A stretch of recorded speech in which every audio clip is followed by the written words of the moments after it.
பெரியவா சரணம். இன்னைக்கு ஜூலை 5. பெரியவா இங்க இருக்கா? இன்னைக்கு நம்ம பார்க்க போற தலைப்பு ஆச்சாரியாலின் கட்டளை. ஸ்ரீ ஆதிசங்கர பகவத் பாதர்களின் பெயரில் வந்துள்ள பீடங்களில் இருக்கும் எங்களுக்கு அவர் இட்டுள்ள முக்கியமான கட்டளை, நாங்கள் எப்போதும் ஈஸ்வர தியானம் செய்ய வேண்டும், மற்றவர்களையும் தியானம் செய்யுமாறு பண்ண வேண்டும் என்பது. ஈஸ்வர தியானம் எதற்கு? அந்த ஈஸ்வரன் தான் நாமாக ஆகியிருக்கிறார்.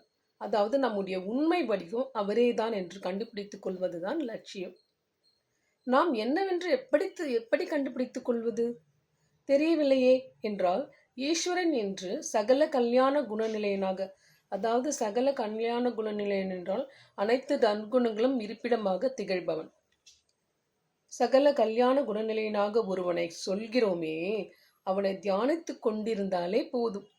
அவனும் நாமும் ஒன்று என்பதால் அவனே நம்முடைய, அதாவது அவனுடைய உண்மை வடிவத்தை நமக்கு அனுக்கிரகித்து விடுவான். அதுபோல நாமும் அவனும் ஒன்றாகும் போது அனைத்து குணங்களும் மறைந்து நிர்குணமாகிவிடும். நிர்குணம்னா குணங்களே இல்லாத நிர்குணமாகிவிடும். பெரியவா சரணம். தேங்க்யூ.